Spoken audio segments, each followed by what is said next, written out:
Launch Coalition. I am so excited about this month's guest expert session. As you can already see on screen, I've got Arne Giske here with me, and I just want to sing Arne's words of praises right now because Arne and I crossed paths many years ago when I was just starting the Entrepreneur to Entrepreneur podcast. Arne was just starting his own entrepreneurial journey, and since then, I'll never forget our first ever interview. The last time that we were on air together was 2017. Arne and I were both super young, and we were both figuring many things out. Since then, Arne now has one of the largest entrepreneurial groups on the face of the planet with over 80,000 members. He's spoken on stages all around the world. He's lived in, what is it, Arne, over 20 countries at this point? Yep. Yeah, he's also started a SaaS company, which we're going to talk about, a software as a service company that really enables Facebook group owners to get the most out of their Facebook groups so that they can actually turn it into business. Arne, I guess that's the way I'd summarize Arne's approach to business, which is he doesn't do things just to do things. He does things to improve his bottom line, to improve his customers and clients' bottom lines. That's what it's all about. Arne, welcome to the Launch Coalition, man. Yeah, man, excited to be here. And yeah, like it's crazy that, we had our first interview 4 years ago when I was just starting all of the traveling and stuff. And back then I only had one business, and now I have like ownership in pretty much half a dozen, each with a couple of streams. And that's all come from building community, getting connected, and creating more opportunities. So super hyped to show you guys, some of the power of Facebook groups, community, marketing, and just creating more opportunities to do whatever you guys want to do. Heck yeah. Arne, honestly, yours is one of I've done over 400 podcast episodes at this point. You know the drill. You've been on so many podcasts yourself, and I've had so many guests along the way, but your episode always stands out because it's the one episode that I continuously get emails from listeners about saying, you know what? I still listen to Arne's episode because they love hearing your story and seeing your progression. Walk us through that progression. So since 2017, what has your entrepreneurial growth been? Walk us through some of those companies and revenue streams that you've set up. Yeah, so kind of back to the beginning of my online business journey. 2016 was really my jump out the gate and trying to figure all this stuff out.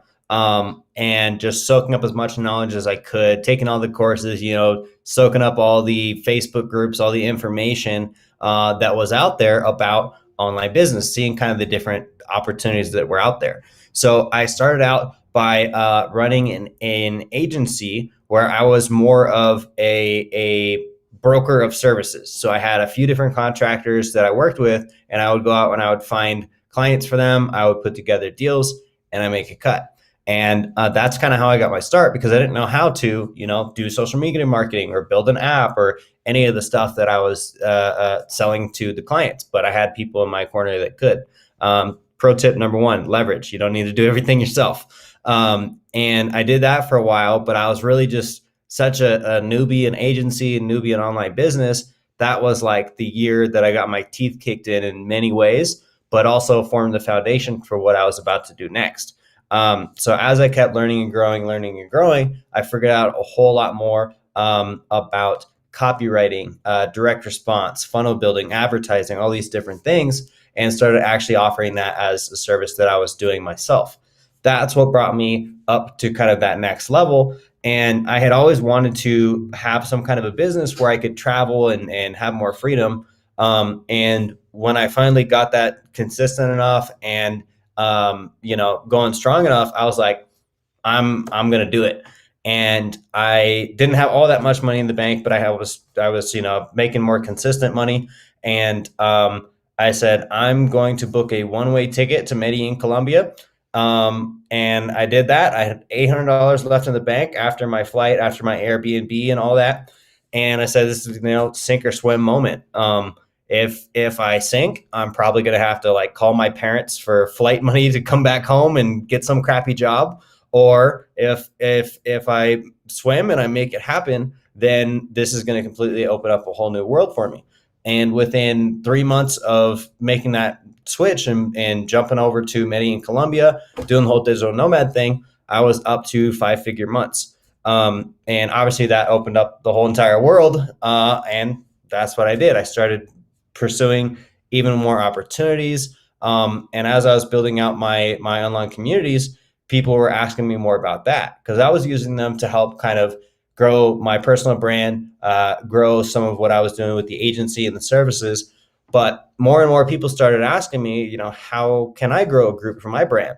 And so I started helping people out a little bit here and there. And then I launched my first training there. And that's what got me into first, selling my first course. That has gone on to sell over 1,000 copies. Starting price point was only $37, but it worked its way up to $1,000 and, generated 7 figures just from that program in the last couple of years. So after that, we kind of started layering in some other things based on what the market needed. So that's where our software came in. Like Facebook opened up this option to let people ask people questions before they could join the group. So, people are always asking, hey, what's your number one question about blah, blah, blah? Hey, do you want a free resource on X, Y, and Z? If so, leave your email. But the problem was after that person gets approved, you lose all the data. So we created a software that saves all of the data, puts it into your CRM. So that was a huge game changer for me too, because I had this big group and I was losing all of this data. So very grateful for my partner on that, Matt. He reached out to me and he was a client. He said, hey, I got this idea. I want to do this thing. You got to check this out. And I was like, all right, well, let's see how it goes. And saw it. We decided to partner up, and now we've been able to help over 3,000 clients with that, and approve over 15 million members into Facebook groups, which saves them over $30 million in ads. That's a big impact on that. That's one of my favorite stats, is that we've been able to, sort of indirectly impact 15 million people in these groups and save our clients over $30 million in ads. I think that's pretty cool. So from there, I just kind of kept going and expanding some of those areas and seeing what else we could kind of add in as we keep going, and just really dialing in on a few of these pieces. We learned product launches. We learned some more about the SaaS model. We learned more about the courses. We learned more about the coaching, all these different things. And later on turned into a completely different business, which probably won't go too into on this session because I want to give you guys some more value on the Facebook groups. But yeah, it's been a hell of a ride. Dude, Arne, so much to dig into there. I so appreciate the overview. And I just want to shout out to Coalition members, those of you watching inside our expert Q&A section right now. Ask away. You just heard Arne's story in a nutshell. There are obviously so many deep topics within each of those. Ask questions relating to where you are in your business. We have so many awesome questions already from Coalition members that I'm excited to throw at you, Arne, because my podcast host kicks in and dude, I could just ask you questions all day long. We love talking about business and marketing. So let's start with, a lot of people are already asking about the engagement piece. And engagement, to me, actually, I want to throw one more disclaimer in there before I even let you drop some knowledge bombs, Arne. And that is, look, so many people talk about being digital nomads, being location independent, and a lot of that stuff is fluffy, and a lot of them are just making enough to get by in these other countries. Whereas you are a hustler. You've always been a hustler. I mean, anyone who doesn't know your journey as well as I do should go to your Facebook and see, dude, you were driving a petty cab in Seattle to hustle for money. Like, you are a hustler. You put the work in, and that's why I respect what you do so much, and that's why you've made it, and you said it right. You're like, man, the whole world is open to me. So you're a hustler, and I love seeing that, and I want Coalition members to pry into that brain and hustle engine of yours. Let's start with a question from Michael Kittinger, though. He wants to know, quite broadly, how the heck do I engage a group? Yeah, so great question, Michael. The first thing you want to think of is always think as if you are the group member. Think of as if you are the customer, or that you're the one kind of being engaged with or marketed to. Anytime I find like, this marketing isn't working or this content isn't working, I think, well, if I was seeing this in somebody else's group, or if I was receiving this email or this text message or whatever, what would I think? What would I feel? So immediately put yourself in somebody else's shoes. And you'll often see like, oh yeah, that's actually kind of spammy. That's not actually that helpful for them. It's clearly a what's in it for me type of post, So always have that filter when you're thinking about what to create. And as for types of content, it's going to be very different from what you would put in an ad or an email or a text message or anything like that. So the main types of content that we use in Facebook groups, get your notepads ready, guys. This is I'm just going to break it down for you.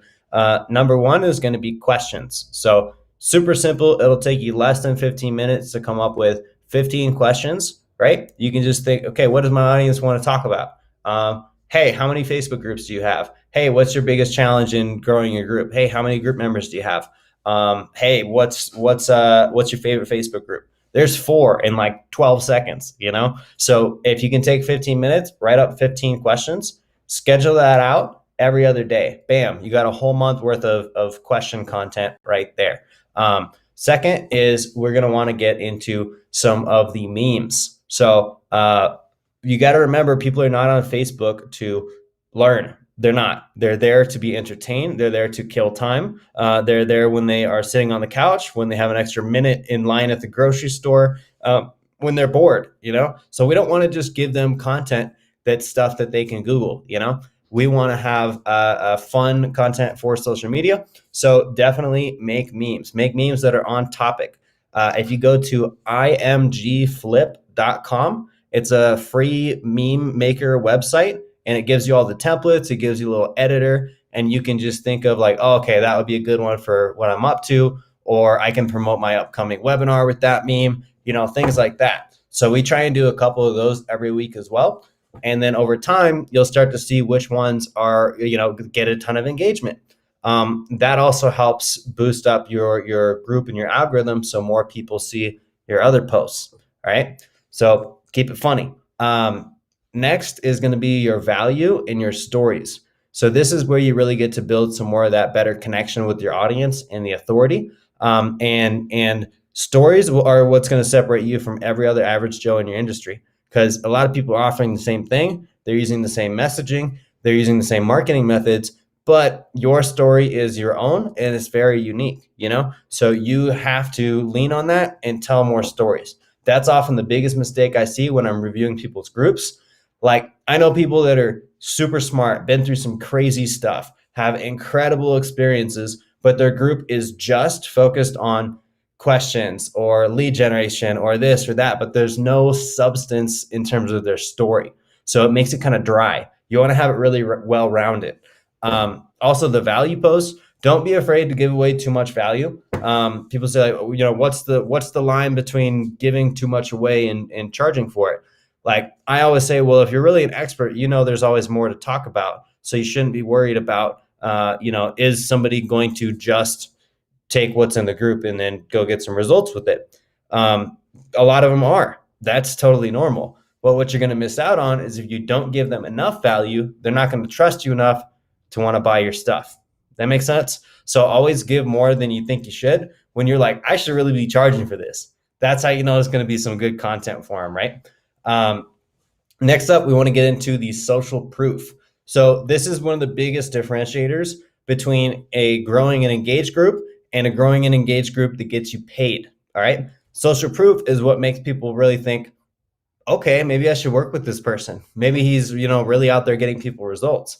And when they see that real proof of things that your clients are doing and things that you're achieving, and it's on a pedestal, it's very clear, it's obvious, that's going to be a big game changer. And people going, all right, cool. Yeah, I think it's time to hit up Arne and get some help on my group. You know, because if I say like, hey, check out this person, they just did a 70,000 launch in their group in this last week. Hey, check out this person, they just hit 20,000 members in their first 6 months. Things like that. And it's very clear, it's obvious. It's like, hey, you can go and look at their group. Hey, you can go and look at what they're up to. It's so much more powerful, especially if you are like an online service provider, coach, consultant, course creator, service provider, any of that stuff. Trust is at an all-time low because most people are just overinflating what they say they can do, but they don't have the results. They don't have the proof. They don't have the client testimonials. They don't have the fans. But when you do get those results for people, get the testimonials and share those, and that will put you at a whole new level. That makes sense? Then last but not least is your bait posts. So when you go fishing, you got to get the right bait for the right fish. Yeah. Same thing with marketing in groups, is you want to throw out the right bait to attract the right people. You don't want to just say, hey, who wants to get a free Amazon gift card? Leave a comment. Everybody wants a free Amazon gift card. But if you say, hey, who wants to know how to get 1,000 members in the next 90 days without paying for ads? Then I'm going to attract somebody who wants that exact result. From there, I can either send them a link in the comments, or I can send them a message and start up a conversation with them, get them on a phone call if it seems like a fit for whatever I'm up to, and take it from there. So that's kind of like the main 5 types of posts. So I'm gonna run back through them real quick. Questions, memes, value and stories, social proof, and then your lead generation posts. And from there, that's where you really start the conversion machine. I love it. Arne, the next question is from Mira, and I think it fits in really well here. She asked, how do I make a not engaged or dead group or page engaged again? Would it be the same types of content, or is there a different approach for that? Same types, but the most important thing you got to do is audience research. So there's some surveys that you can run. I don't know if you're familiar with like the ask method, but any of those types of surveys where you're asking those questions: what's your biggest goals, your biggest fears, challenges, how would your life look like if this worked, things like that. The better you understand your audience, the more on point your content can be. So if you're looking to revive something, definitely run those surveys and then create the content based off of those answers. Don't just wing it. Awesome. Arne, I really like a question we got from Nelia, actually inside of this month's challenge inside the coalition, is the Show Up Consistently Challenge, where basically we challenge entrepreneurs and coalition members to show up across all their platforms, their email lists more consistently, their Facebook groups more consistently, their social media profiles, Facebook, Instagram, LinkedIn more consistently, wherever their platforms are, show up, because too many entrepreneurs fail to show up. And Nelia asked, she said, well, should it be different content across the board? How can I repurpose content? And just for a little backstory about Nelia, she is a podcaster. She just published her first book. She does incredible interviews with people. So she has no problem creating that content. She just doesn't repurpose it across her platforms. Yeah, 100%. I say repurposing is awesome. The only things you got to look out for there is if it gets like too repetitive. So for example, like we'll try and create, even for myself and like our clients that we actually manage their groups, we'll create 1 month at a time, but we don't post anything twice in the same 90-day period. So if we find a good post, we're not going to save that post and post it again the next month. We're going to give it a little time and roll it out after the 90 days. However, cross-platform, you can do it a little bit sooner. Like right now, we're rolling out the same content on LinkedIn, on Facebook, things like that. And whenever we do interviews, that gets chopped up into the podcast and into YouTube. My other piece of caution for you there would be the content is always going to be the best on the platform that you're creating it for. So what I mean by that is if I do a Facebook Live interview, let's say, with Brian, have him on and we do an interview and have a good time, we're probably going to be chatting with people in the comments like we are here. We're going to be kind of saying, what's up, Facebook, and things like that. And also the playback quality is not going to be super high since it's a live recorded video. Now, when you take that and you pop it over to a podcast, guess what happens? You're telling people to engage in the comments. There's no comments on a podcast. You're saying, what's up, Facebook, but they're listening on iTunes. And same with when you go over to YouTube. Now you have this video where, yeah, you're saying Facebook, you might be having people engage in the comments, but your video quality is lower and it's not as much of an edited video as if it would be created just for YouTube. So if you create just for YouTube, you're going to engineer everything there. Hey, subscribe to my channel. And it's going to have much better video quality, editing. It's not going to be recorded live, all that type of thing. So whenever you pull from one platform to another, you have to either adjust the delivery of how it's being presented, or you have to create for one specific platform that you're kind of leaning into. For me, that's always been more on the Facebook, and the other stuff is kind of more of an aftermath. So that's why, like, when I do my interviews, we repurpose to the podcast and YouTube, but my YouTube channel is super slow. Not going to lie. I got, a few hundred subscribers, but I only get a few views on every video because it's not content created for YouTube. It just kind of lands on YouTube and kind of more of an afterthought. So you got to be careful about how you do it. Yeah, awesome answer there, Arnie. We've got so many questions. I'm trying to filter through and come up with something that makes sense. Before I ask you a very broad question, I'll ask you a specific question that a few people are asking about, which is how do you manage pages versus groups? Are there any value to Facebook pages these days with organic reach being so low? Yeah, of course, I'm a little biased since I'm a lot more into the groups, but I really don't find any value in organic page posting. The only kind of pages I see that still do really good to this day are the things like meme pages and comedy and things like that. But even those types of creators are migrating more towards Instagram and TikTok and other places like that. So really, the only value I see in pages currently is if you use chatbots and if you use paid ads. Outside of that, it really isn't going to do you too much. You might as well put the energy into a group. I couldn't agree more. The last stat I saw on organic page reach is 6%. So people who are spending all this time to get these organic likes are then getting 6% of those people to even see a post, let alone engage with it. So that's crazy. Now that I gave you a softball question, Arnie, I'll give you the question that I'm sure you're asked most frequently, which is super broad. John's the one who had to do it for everyone inside the coalition. John asked, what's the way to get more members? Of course, the big question.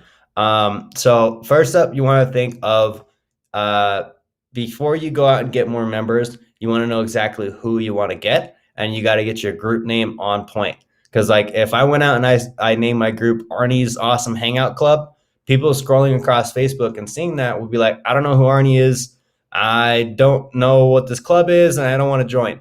But when you have a group name, like let's say for example, if I named a group Photographers in New York, somebody goes, oh, I'm a photographer, I'm in New York. You have keywords and identity words. And you want to stack especially the first 3 words of the group name with the keywords and identity words so that people can search you, people can find you, and they instantly resonate with your group name.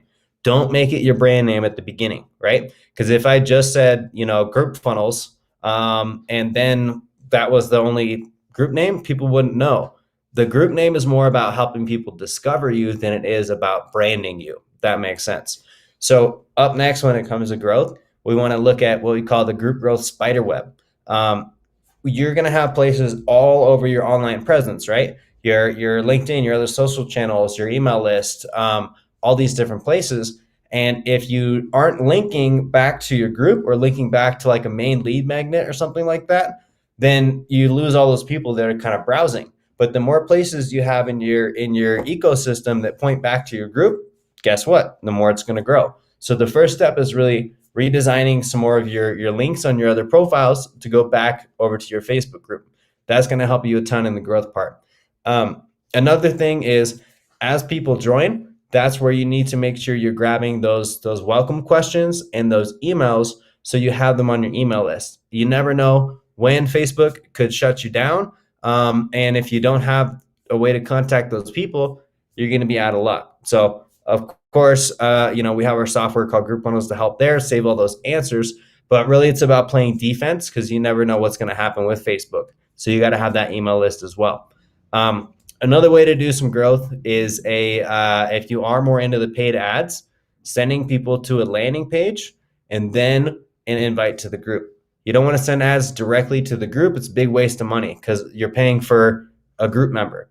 But if you send people to a landing page, you're paying for a name, email, maybe even a phone number. You're paying for the ability to retarget them. You're paying for a group member and an email subscriber. So you kind of get the 3-in-1 when you have ads going to a landing page. That also gives them a good hook for something else. If it's a webinar, a lead magnet, whatever it is, they're opting in to get that. And then the group is just kind of a bonus. So if you have an ads budget, definitely recommend doing that to keep growing as well. Yeah, shout out to coalition members who are watching us right now, Arnie, instead of Funnel Hacking Live as they're there in Orlando. I love seeing that. So Michael is one of those people that is watching us right now while he's at Funnel Hacking Live.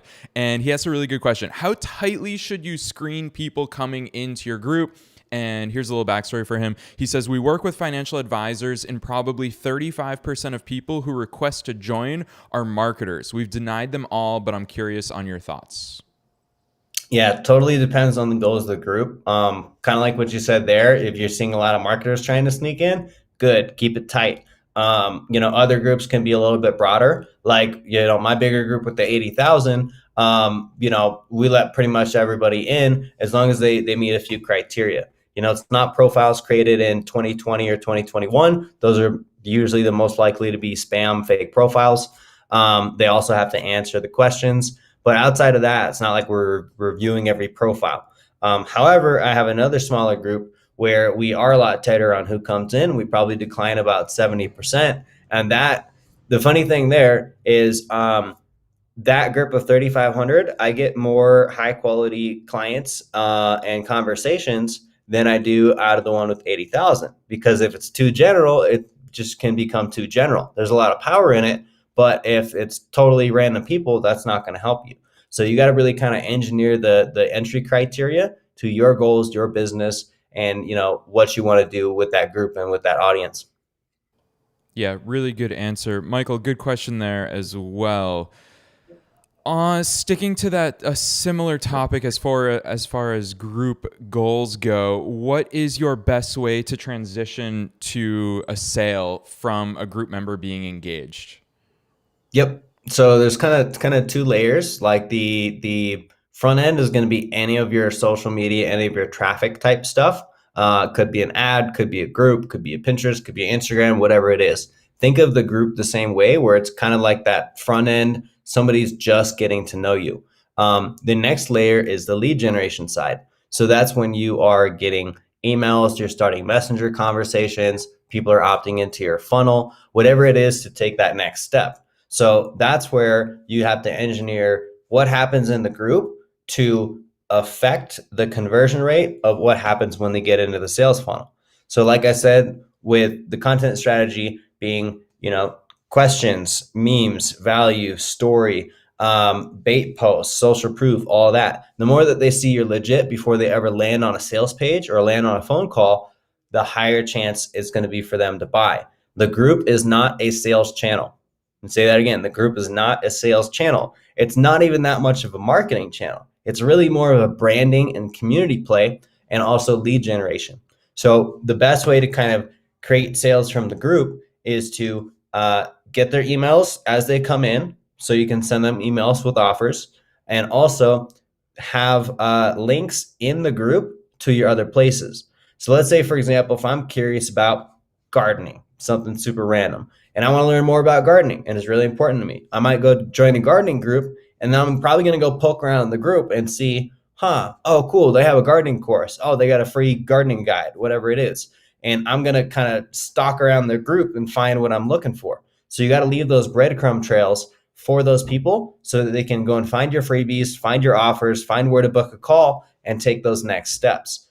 So engineering it like that for the stalkers and also putting out the content that's going to build up your brand is going to make it a whole lot easier on the monetization side. And the group is really just a small piece of the puzzle. You want to have multiple communication mediums, have your group, have your email, have phone numbers, have messenger conversations, have ads. All those things are like more chances to get in front of your ideal people and bring them into actually becoming a client.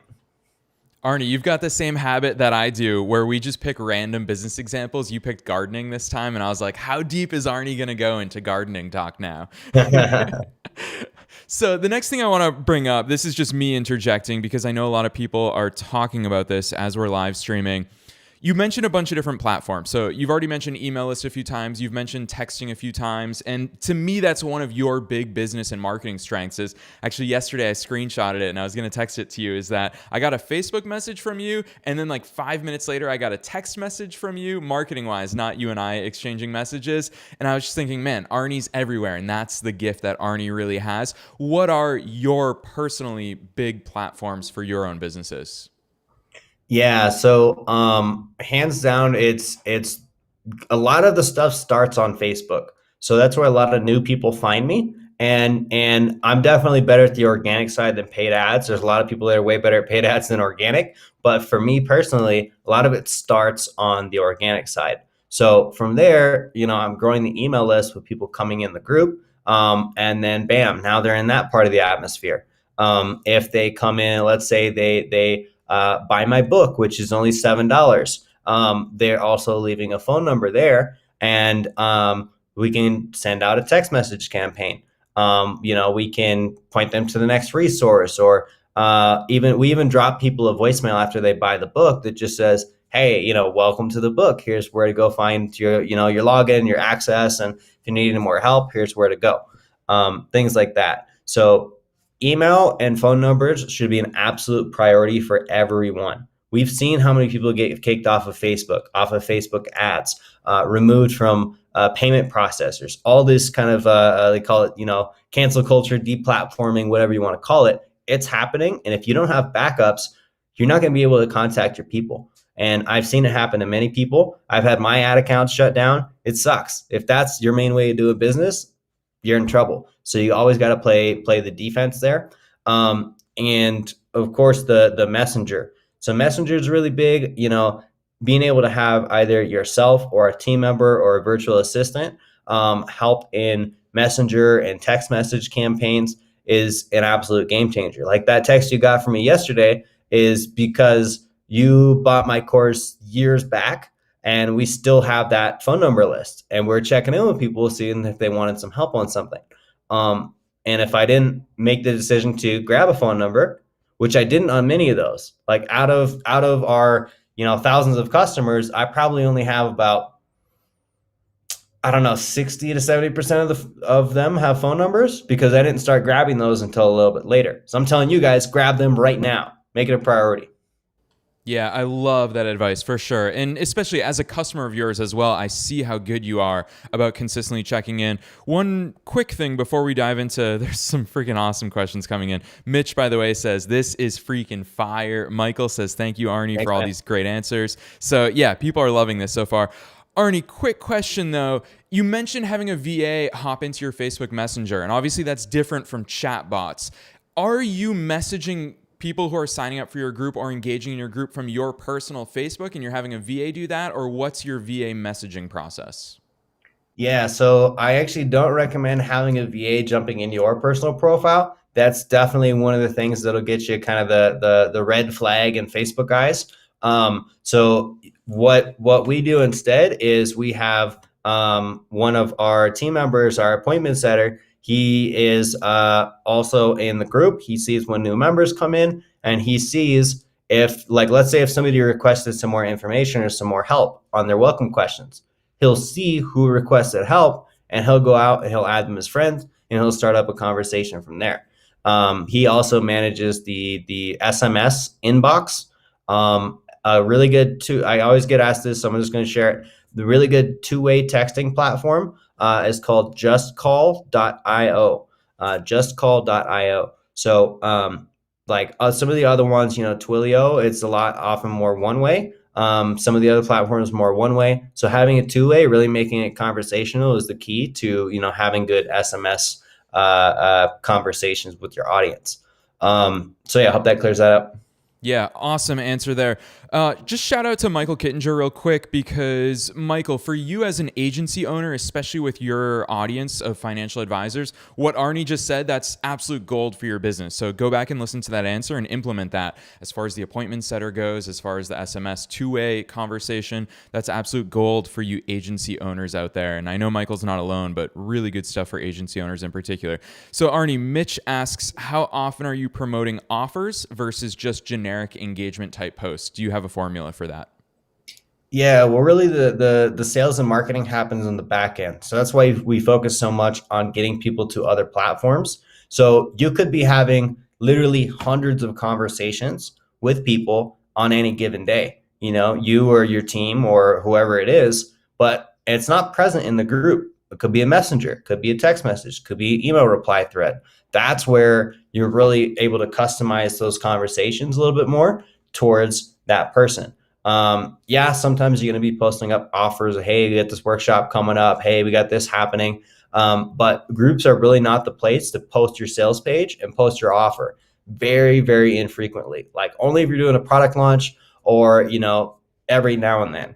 But don't lay out all of everything. Don't lay out all the pricing. But But yeah, absolutely do the comment style posts. Like when we launched like a done for you Facebook group service a while back. And before we even launched it, we put out a post that said like, hey, if me and my team ran your whole group for you, would you be interested? And it got like 75 comments. And we're like, holy crap. All right, people really want this. So that gave us more validation to move forward.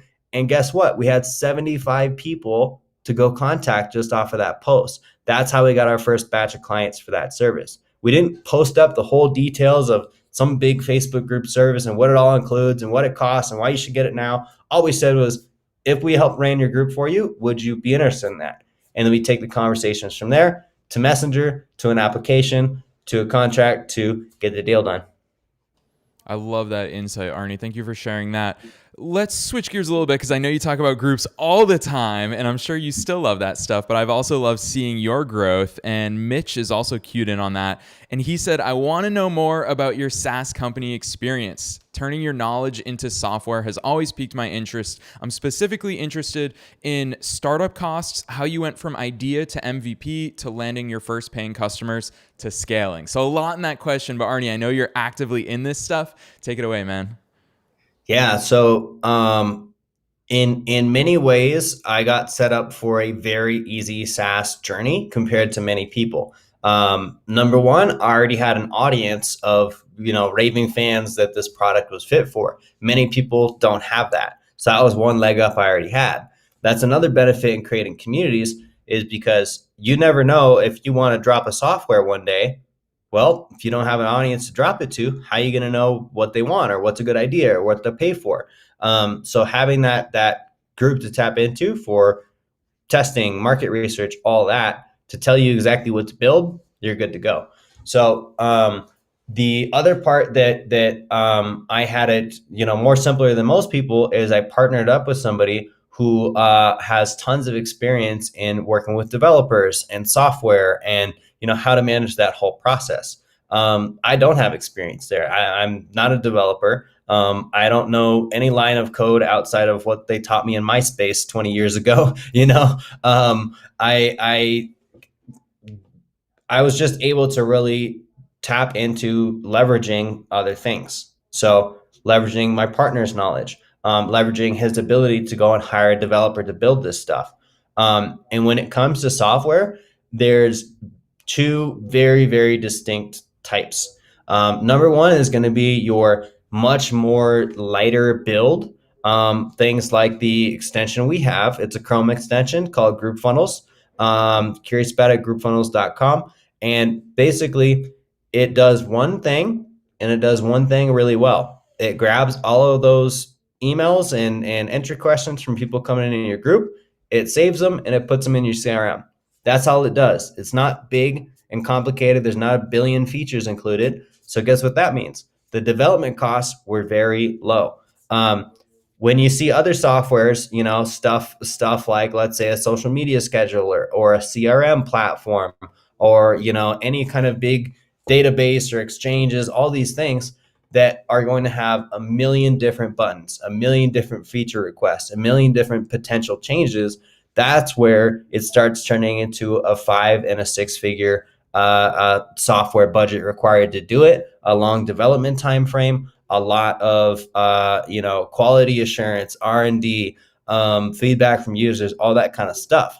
So you really got to think about, how big do I want this monster to be? Or can I solve one or two or three very specific small problems that doesn't need a whole lot of monstrous software development and teams to deliver this software as a service?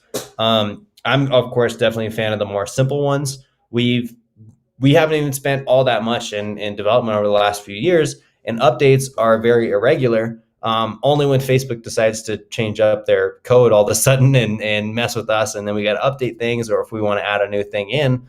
But outside of that, it's pretty simple. As for getting the first customers, that was awesome. We actually got our first 100 customers in 3 days.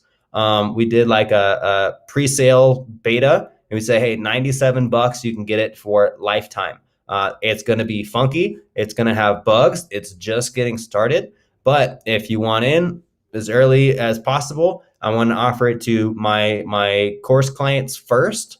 You guys get first crack at it before we go public. So if you want it, here's where to go. And we sold the first 100 tester spots in 3 days. So that's how we really knew this thing's got some legs and we can keep it rolling from here. Heck yeah, awesome overview. I love that, Arne. So, Mitch, keep it simple, and having a technical co-founder really helps. And while Arne was giving us that answer, I hopped on over to groupfunnels.com, and you guys will see how simple they keep it. I mean, the sales video on that page is literally Arne in his car telling you what it does with some social proof along the way. So, check it out at groupfunnels.com. You'll see how Arne and his partner put together a simple software that gives people real results and delivers something tangible for their bottom line. It's a no-brainer. So I really love that overview. Let's see. Funny note on that video too is like, so it's literally 58 seconds shot in one take in my car before I was running off to do something else. Like on my to-do list, oh, I got to make a video about group funnels. I forgot to do that. Let me knock it out real quick. And one take, a little editing to kind of, show the example of what it does. We've split tested all kinds of fancy settings and, in a studio and, explainer ads and all this different stuff. But like me in my car explaining what it does and why and how it helps in less than a minute, people are like, oh, okay, cool. I get it. And they're good to go. I mean, that's a business lesson in and of itself. I was on Instagram yesterday and I saw this company is trying to rip off the original Dollar Shave Club ad. It's produced and they've got all this fancy stuff going on and visual effects. And literally the entire comment section is, dude, you just ripped off Dollar Shave Club. There's nothing authentic about this. So yeah, huge business lesson right then and there. Let me just scroll through and make sure I didn't miss any big topics. Obviously, so many different specific things within each of these. Lots of awesome questions. And Arne, I so appreciate, on behalf of the entire coalition, you taking your time to drop all these knowledge bombs on us today. I think we covered all the big, broad topics and some specifics. If I did miss your question, coalition members, send it over to me. I will put a list together and get it over to Arne. Arne is super generous, as you've all seen here today. So Arne, I would love for you, as we wrap up this session, to tell coalition members where they can join your groups, where they can learn more about group funnels, where they can learn more about all the awesome stuff that you're putting into the world.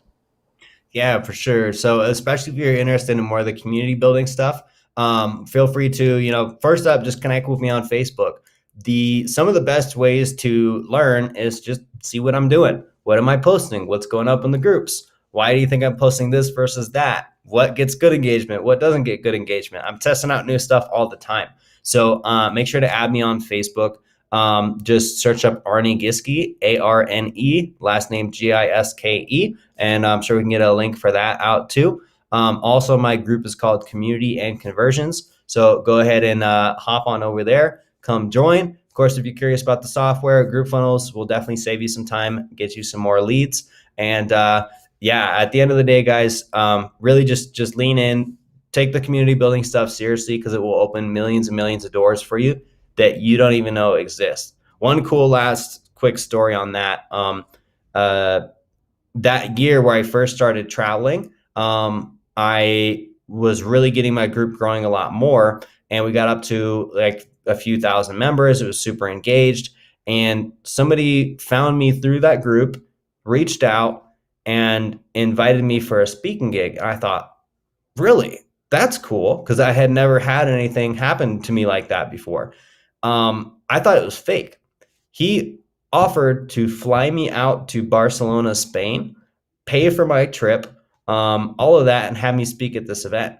And I couldn't believe it at first. I was like, is this a scam of some sort? Do I have to give my credit card? What's going on here? But no, it turned out to be totally legit, incredible event. And it was because I put the time in to build up that group. Opportunities start coming in like crazy, especially the bigger audience you have. People want to give you more opportunities to kind of, share that stage, to share that audience with you. So lean in, stick to it, trust the process. Most importantly, give tons of value to your people, and it'll always come back bigger in the end. Heck yeah. Awesome advice there, Arne. It is always such a pleasure talking with you about business and marketing and communities and engagement. Thank you so much for coming in here. And the advice that you just gave us, one thing leads to another. If you're doing good work, if you're showing up, you never know where it's going to take you. So Arne, on behalf of the coalition, thanks so much for joining us this month. For sure. Thanks for tuning in, guys.